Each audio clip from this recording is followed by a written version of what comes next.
This movie is about protein synthesis and the two processes which are in it, transcription and translation. Firstly, a quick background to get started. The whole process happens within a cell, specifically the nucleus and ribosome of the cell.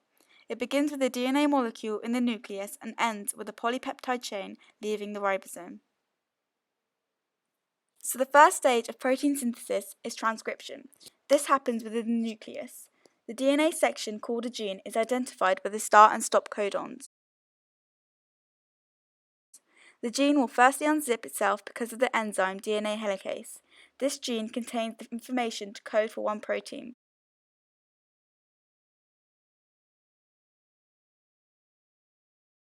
So once the gene section is unravelled, there are two separate strands. The strand shown on the left is a sense strand, as it has a phosphate at the top end and a hydroxyl at the bottom. The sense strand is the one which codes for the amino acid sequence that makes up the protein.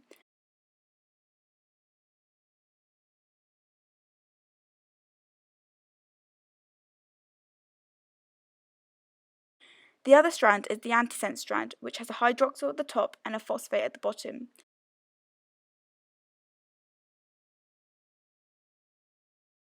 The RNA nucleotides pair with the complementary bases on the antisense strand. Here, thymine is replaced by uracil. The RNA nucleotides join together by RNA polymerase to make phosphodiester bonds between the RNA nucleotides.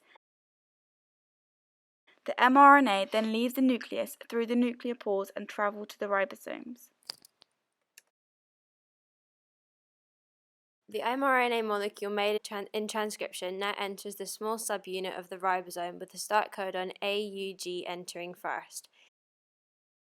AUG codes for the proton methionine, so a tRNA molecule with a complementary anticodon, in this case UAC, enters the ribosome and binds with the complementary mRNA start codon. The tRNA molecule has the amino acid methionine attached, so it is also carried into the ribosome. The mRNA continues to move through the ribosome, so the next codon is temporarily paired with the complementary anticodon on another tRNA and brings the next amino acid into the ribosome. The two amino acids in the ribosome now form a peptide bond, so are attached to each other. The enzyme peptidyl transferase catalyzes this reaction. The tRNA molecules detach from the amino acid and go on to find their amino acids in the cytoplasm again, so they can be used again.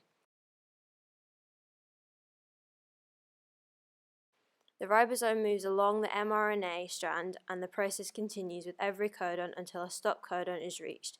This signals the end of the polypeptide chain.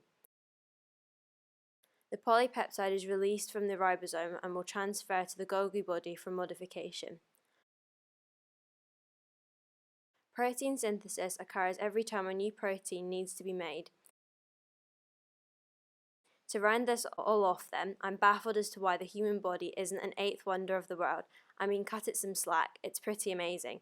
This was brought to you by the budding biologists at the Cottesloe School.